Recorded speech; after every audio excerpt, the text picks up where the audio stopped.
নমস্কাৰ বন্ধুসকল, মই তালিজুল হক আৰু আপোনালোকে চাই আছে the Assamese educator YouTube channel.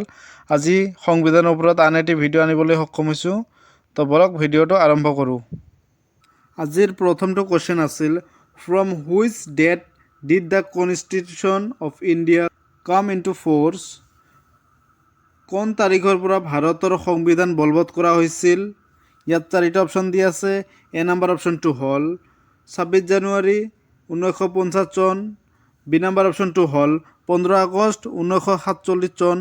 তৃতীয় নম্বৰ অপশ্যনটো হ'ল 20 জানুৱাৰী 1950 চন। আৰু ডি নম্বৰ অপশ্যনটোত দিয়া আছে 26 জানুৱাৰী 1947 চন। ইয়াত শুদ্ধ এনচাৰটো হ'ব option A is the correct answer, 26 জানুৱাৰী 1950 চন। 26 জানুৱাৰী 1950 চনত ভাৰতৰ সংবিধান বলবৎ কৰা হৈছিল। পৰৱৰ্তী কুৱেশ্যনটো হ'ল, which article empowers the president of India to declare president's rule in a state? কোনটো অনুচ্ছেদে ভাৰতৰ ৰাষ্ট্ৰপতিক ৰাজ্যত ৰাষ্ট্ৰপতি শাসন ঘোষণা কৰাৰ ক্ষমতা প্ৰদান কৰিছে? ইয়াত চাৰিটা অপশ্যন দি আছে। এ নম্বৰ অপশ্যনটো হ'ল 354 নং অনুচ্ছেদ। বি নম্বৰ অপশ্যনটো হ'ল 351 নং অনুচ্ছেদ। চি নম্বৰ অপশ্যনটো হ'ল 356 নং অনুচ্ছেদ। আৰু ডি নম্বৰ অপশ্যনটো হ'ল 361 নং অনুচ্ছেদ। ইয়াত শুদ্ধ এনচাৰটো হ'ব option C is the correct answer, article number 356 অৰ্থাৎ 356 নং অনুচ্ছেদ। 356 নং অনুচ্ছেদে ভাৰতৰ ৰাষ্ট্ৰপতিক ৰাজ্যত ৰাষ্ট্ৰপতি শাসন ঘোষণা কৰাৰ ক্ষমতা প্ৰদান কৰিছে। পৰৱৰ্তী কুৱেশ্যনটো হ'ল, what is a budget? Budget কি? ইয়াত চাৰিটা অপশ্যন দি আছে। এ নম্বৰ অপশ্যনটো হ'ল প্ৰপ'জালছ অফ টেক্সেশ্যন, কৰৰ প্ৰস্তাৱ। বি নম্বৰ অপশ্যনটো হ'ল এনুৱেল ফাইনেন্সিয়েল ষ্টেটমেণ্ট, বাৰ্ষিক বিত্তীয় বিবৃতি। চি নম্বৰ অপশ্যনটো হ'ল এপ্ৰপ্ৰিয়েশ্যন বিল, বিনিয়োজন বিধেয়ক। আৰু ডি নম্বৰ অপশ্যনটো হ'ল এনুৱেল ইনকাম ষ্টেটমেণ্ট, বাৰ্ষিক আয়ৰ বিবৃতি। ইয়াত শুদ্ধ এনচাৰটো হ'ব option B is the correct answer, annual financial statement, বাৰ্ষিক বিত্তীয় বিবৃতি। পৰৱৰ্তী কুৱেশ্যনটো হ'ল, for how long can the president's rule in a state be imposed initially? প্ৰাৰম্ভিক অৱস্থাত এখন ৰাজ্যত কিমান সময়ৰ বাবে ৰাষ্ট্ৰপতি শাসন বলবৎ কৰিব পাৰি? ইয়াত চাৰিটা অপশ্যন দি আছে। এ নম্বৰ অপশ্যনটো হ'ল এবছৰ অৰ্থাৎ 1 ইয়াৰ। বি নম্বৰ অপশ্যনটো হ'ল 2 ইয়াৰ্ছ 2 বছৰ। চি নম্বৰ অপশ্যনটো হ'ল 6 মান্থ 6 মাহ। আৰু ডি নম্বৰ অপশ্যনটো হ'ল 3 ইয়াৰ্ছ অৰ্থাৎ 3 বছৰ। ইয়াত শুদ্ধ এনচাৰটো হ'ব option C is the correct answer, 6 মাহ 6 মান্থ। প্ৰাৰম্ভিক অৱস্থাত এখন ৰাজ্যত 6 মাহ সময়ৰ বাবে ৰাষ্ট্ৰপতি শাসন বলবৎ কৰিব পাৰি। পৰৱৰ্তী কুৱেশ্যনটো হ'ল, হু এপইণ্টছ 3 চিফছ অফ ইণ্ডিয়ান আৰ্ম ফ'ৰ্চ? ভাৰতীয় সেনাবাহিনীৰ 3জন মুখ্য বিষয়াক কোনে নিযুক্তি কৰে? ইয়াত চাৰিটা অপশ্যন দি আছে। এ নম্বৰ অপশ্যনটো হ'ল chief justice of supreme court, উচ্চতম ন্যায়ালয়ৰ মুখ্য ন্যায়াধীশ। বি নম্বৰ অপশ্যনটো হ'ল ভাইচ প্ৰেছিডেণ্ট, উপ ৰাষ্ট্ৰপতি। চি নম্বৰ অপশ্যনটো হ'ল প্ৰাইম মিনিষ্টাৰ, প্ৰধানমন্ত্ৰী। আৰু ডি নম্বৰ অপশ্যনটো হ'ল প্ৰেছিডেণ্ট অৰ্থাৎ ৰাষ্ট্ৰপতি। ইয়াত শুদ্ধ এনচাৰটো হ'ব option D is the correct answer, president অৰ্থাৎ ৰাষ্ট্ৰপতি। ভাৰতীয় সেনাবাহিনীৰ 3জন মুখ্য বিষয়াক ৰাষ্ট্ৰপতিয়ে নিযুক্তি কৰে। পৰৱৰ্তী কুৱেশ্যনটো হ'ল, which new country was created after the Indo Pak war in 1971? 1971 চনত সংগঠিত ভাৰত পাকিস্তান যুদ্ধৰ পাছত কোনখন নতুন দেশ গঠন হৈছিল? ইয়াত চাৰিটা অপশ্যন দি আছে। এ নম্বৰ অপশ্যনটো হ'ল আফগানিস্তান।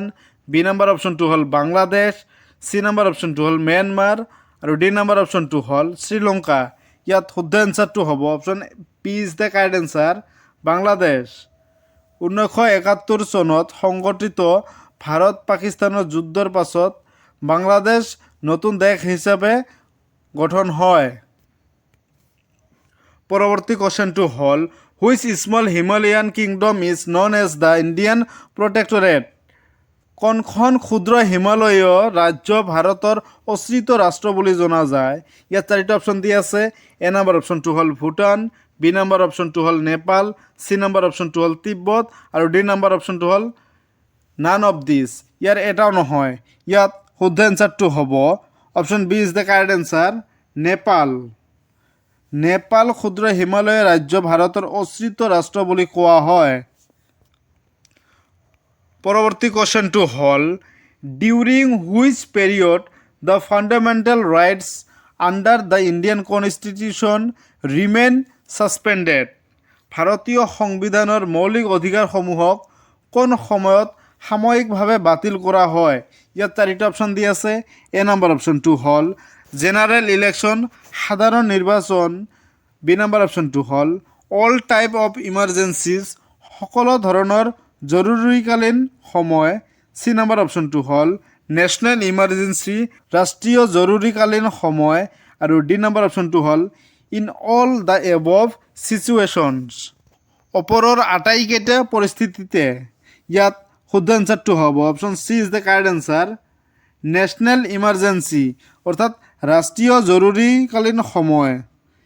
ভাৰতীয় সংবিধানৰ মৌলিক অধিকাৰসমূহক ৰাষ্ট্ৰীয় জৰুৰীকালীন সময়ত সাময়িকভাৱে বাতিল কৰা হয়। পৰৱৰ্তী কুৱেশ্যনটো হ'ল the constitution of India was adopted by the, ভাৰতৰ সংবিধান দেশৰ দ্বাৰা গ্ৰহণ কৰা হৈছিল। ইয়াত চাৰিটা অপশ্যন দি আছে। এ নম্বৰ অপশ্যনটো হ'ল গভৰ্ণৰ জেনেৰেল, বি নম্বৰ অপশ্যনটো হ'ল ব্ৰিটিছ পাৰ্লিয়ামেণ্ট, অৰ্থাৎ ব্ৰিটিছ সংসদ। চি নম্বৰ অপশ্যনটো হ'ল কনষ্টিটিউৱেণ্ট এছেম্বলি, সংবিধান সভা। আৰু ডি নম্বৰ অপশ্যনটো হ'ল পাৰ্লিয়ামেণ্ট অফ ইণ্ডিয়া, ভাৰতৰ সংসদ। ইয়াত শুদ্ধ এনচাৰটো হ'ব option C is the correct answer, কনষ্টিটিউণ্ট assembly, সংবিধান সভা। ভাৰতৰ সংবিধান সংবিধান সভাৰ দ্বাৰা গ্ৰহণ কৰা হৈছিল। পৰৱৰ্তী কুৱেশ্যনটো হ'ল the constitution of India board the scheme of Indian federation from the constitution of, ভাৰতীয় সংবিধানে যুক্তৰাজ্যৰ ধাৰণাটো কোনখন দেশৰ সংবিধানৰ পৰা অনুকৰণ কৰিছে? ইয়াত চাৰিটা অপশ্যন দি আছে। এ নম্বৰ অপশ্যনটো হ'ল USA, আমেৰিকা যুক্তৰাষ্ট্ৰ। বি নম্বৰ অপশ্যনটো হ'ল কানাডা। চি নম্বৰ অপশ্যনটো হ'ল আয়াৰলেণ্ড। আৰু ডি নম্বৰ অপশ্যনটো হ'ল UK, ব্ৰিটেইন। ইয়াত শুদ্ধ এনচাৰটো হ'ব option B is the correct answer, Canada. ভাৰতীয় সংবিধানে যুক্তৰাজ্যৰ ধাৰণাটো কানাডা দেশৰ সংবিধানৰ পৰা অনুকৰণ কৰিছে। পৰৱৰ্তী কুৱেশ্যনটো হ'ল a parliamentary form of government real powers of the state are vested in the, সংসদীয় চৰকাৰত ৰাজ্যৰ প্ৰকৃত ক্ষমতা দেশৰ ওপৰত ন্যস্ত থাকে। ইয়াত চাৰিটা অপশ্যন দি আছে।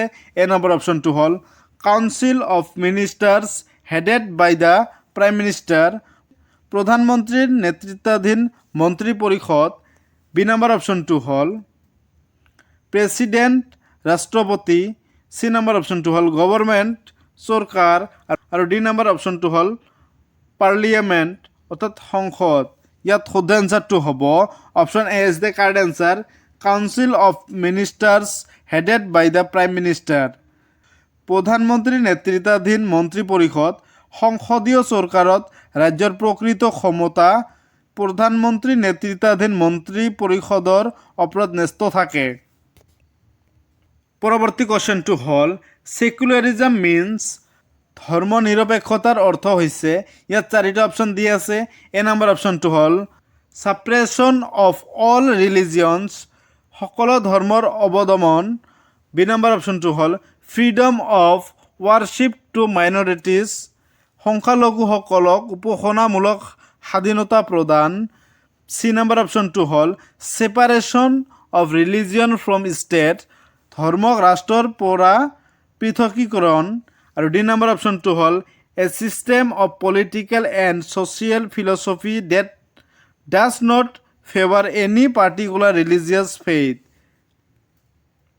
ৰাজনৈতিক আৰু সামাজিক দৰ্শন পদ্ধতি যিয়ে কোনো নিৰ্দিষ্ট ধৰ্ম বিশ্বাসক সমৰ্থন নকৰে। ইয়াত শুদ্ধ এনচাৰটো হ'ব option D is the correct answer. A system of political and social philosophy that does not favor any particular religious faith. ৰাজনৈতিক আৰু সামাজিক দৰ্শন পদ্ধতিয়ে যিয়ে কোনো নিৰ্দিষ্ট ধৰ্ম বিশ্বাসক সমৰ্থন নকৰে। সেকুলাৰিজম হৈছে ৰাজনৈতিক আৰু সামাজিক দৰ্শন পদ্ধতি যিয়ে কোনো নিৰ্দিষ্ট ধৰ্ম বিশ্বাসক সমৰ্থন নকৰে। পৰৱৰ্তী কুৱেশ্যনটো হ'ল What is the minimum permissible age for employment in any factor or mine? কোনো কাৰখানা বা খনিত নিযুক্তি প্ৰদানৰ অনুমতিযোগ্য ন্যূনতম বয়স কিমান? ইয়াত চাৰিটা অপশ্যন দি আছে। এ নম্বৰ অপশ্যনটো হ'ল 12 ইয়াৰ্ছ, বি নম্বৰ অপশ্যনটো হ'ল 14 ইয়াৰ্ছ, চি নম্বৰ অপশ্যনটো হ'ল 16 ইয়াৰ্ছ আৰু ডি নম্বৰ অপশ্যনটো হ'ল 18 ইয়াৰ্ছ। ইয়াত শুদ্ধ এনচাৰটো হ'ব option B is the correct answer 14 years. কোনো কাৰখানা বা খনিত নিযুক্তি প্ৰদানৰ অনুমতিযোগ্য ন্যূনতম বয়স 14 বছৰ। পৰৱৰ্তী কুৱেশ্যনটো হ'ল if N Indian citizen is denied A public office because of his religion which fundamental right is denied to him. যদি কোনো ভাৰতীয়ক তেওঁৰ ধৰ্মৰ বাবে কোনো চৰকাৰী পদবীৰ পৰা বঞ্চিত কৰা হয় তেন্তে তেওঁক তলৰ কোনটো মৌলিক অধিকাৰৰ পৰা বঞ্চিত কৰা হৈছে? ইয়াত চাৰিটা অপশ্যন দি আছে। এ নম্বৰ অপশ্যনটো হ'ল ৰাইট টু ফ্ৰীডম, স্বাধীনতাৰ অধিকাৰ, বি নম্বৰ অপশ্যনটো হ'ল ৰাইট টু ইকুৱেলিটি, সমতাৰ অধিকাৰ, চি নম্বৰ অপশ্যনটো হ'ল right to freedom of religion, ধৰ্মীয় স্বাধীনতাৰ অধিকাৰ আৰু ডি নম্বৰ অপশ্যনটো হ'ল ৰাইট এগেইনষ্ট এক্সপ্লইটেশ্যন, শোষণৰ বিৰুদ্ধে অধিকাৰ। ইয়াত শুদ্ধ এনচাৰটো হ'ব option B is the correct answer right to equality, সমতাৰ অধিকাৰ। পৰৱৰ্তী কুৱেশ্যনটো হ'ল the president's rule in a state means that the state is ruled by.